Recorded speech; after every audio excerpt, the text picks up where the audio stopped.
Good morning class.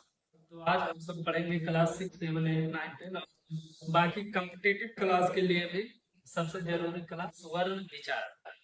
तो वर्ण विचार, वर्ण विचार का मतलब क्या होता है? जैसे वर्णों के बारे में जो विचार किया जाता है या वर्णों के विषय में जो जानकारी हमें जहाँ से प्राप्त की जाती है उसे ही हम वर्ण विचार कहते हैं। तो वर्ण विचार में पहला टॉपिक है वर्ण। वर्ण कहते किस वर्ण से कहते हैं भाषा की सबसे छोटी इकाई जिसके और अधिक टुकड़े या खंड नहीं किए जा सकते उसे ही वर्ण। फिर आता है ध्वनि। तो इन्हीं वर्णों को जब मौखिक रूप से हम बोलते हैं तो उसे क्या कहते हैं? वर्ण कहते हैं। तो ध्वनि कहते हैं। और ध्वनि भाषा की सबसे छोटी मौखिक इकाई है। और भाषा की सबसे छोटी इकाई वर्ण होती है। और भाषा की सबसे छोटी मौखिक इकाई उसे हम ध्वनि कहते हैं। फिर आते हैं वर्णमाला। वर्णमाला किसे कहते हैं? तो वर्ण के समूह को वर्णों के समूह को ही हम वर्णमाला कहते हैं। वर्णमाला के भेद, हमारी वर्णमाला के दो भेद होते हैं। पहला होता है स्वर, दूसरा होता है व्यंजन। हिंदी में स्वरों की संख्या 11 होती है और व्यंजनों की संख्या 33 होती है। और ये जो स्वर होते हैं इन स्वरों की सभी स्वरों की मात्राएं होती है, इसलिए 11 स्वर होते हैं। और इनकी मात्राएं 10 होती है, क्योंकि जो हमारा ह्रस्व आ है इसकी कोई मात्रा नहीं होती है। फिर स्वर के भेद, स्वर के कितने भेद होते हैं? तो स्वर के 3 भेद होते हैं। ह्रस्व स्वर, दीर्घ स्वर, प्लुत स्वर। ह्रस्व स्वर जिनके उच्चारण में एक मात्रा का समय लगता है,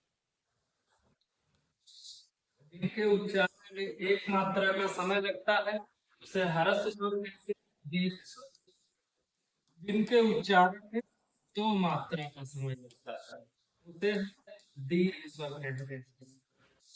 प्लुत स्वर, प्लुत स्वर जिनके उच्चारण में 3 मात्रा का समय लगता है उसे हम प्लुत स्वर कहते हैं। इसका प्रयोग संस्कृत में होता है, हिंदी। फिर आगे आते हैं व्यंजन। व्यंजन वे ध्वनियां हैं जिनका उच्चारण हम स्वतंत्र रूप से नहीं करते, अर्थात इनके उच्चारण के लिए अन्य ध्वनियों की सहायता ली जाती है। इसे ही व्यंजन कहते हैं। और हिंदी में व्यंजनों की संख्या 33 है। और व्यंजन के भेद, व्यंजन के भेद की बात करें तो व्यंजन के 4 भेद होते हैं। पहला होता है स्पर्श व्यंजन। स्पर्श व्यंजन में का से लेकर के मां तक वर्ण आते हैं। और स्पर्श व्यंजन की परिभाषा हो जाएगी वे ध्वनियां जिनके उच्चारण में हमारे मुख के विभिन्न हिस्सों को स्पर्श करते हुए बाहर निकलती है उसे ही स्पर्श व्यंजन कहते हैं। फिर है अंतस्थ व्यंजन जिनका उच्चारण स्वरों की बात होता है, जिनके उच्चारण में वायु हमारे कंठ से गले से होकर निकलती है उसे अंतस्थ व्यंजन कहते हैं। और इन्हें स्वर कहा जाता है। फिर बात करते हैं ऊष्म व्यंजन। ऊष्म व्यंजन की संख्या, ऊष्म जैसा कि नाम से ही स्पष्ट है, ऊष्म मतलब गर्म। तो जिनके उच्चारण में हमारे मुख से गर्म वायु निकलती है उसे ही हम ऊष्म व्यंजन कहते हैं। और इनकी संख्या 4 है, सात सात सात आठ।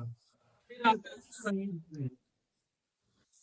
व्यंजन। संयुक्त व्यंजन, संयुक्त का मतलब होता है जोड़ा।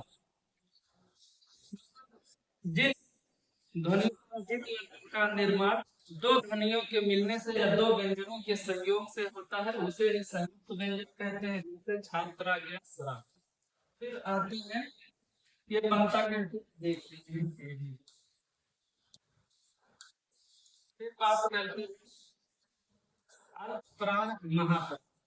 तो ये उच्चारण या प्राण के आधार पे अल्प प्राण वे ध्वनियां जिनके उच्चारण में हमारे मुख से अल्प वायु निकलती है उन्हें ही हम अल्प प्राण कहते हैं। तो इसमें व्यक्ति के जो पहला होता है, तीसरा और पांचवा, इसे हम अल्प प्राण कहते हैं। और महाप्राण, महाप्राण का मतलब वे ध्वनि जिनके उच्चारण में हमारे मुख से ज्यादा आवाज निकलती है उसे ही महाप्राण कहते हैं। तो वर्णों का दूसरा चौथा जो होता है उसे ही महाप्राण कहते हैं। धन्यवाद।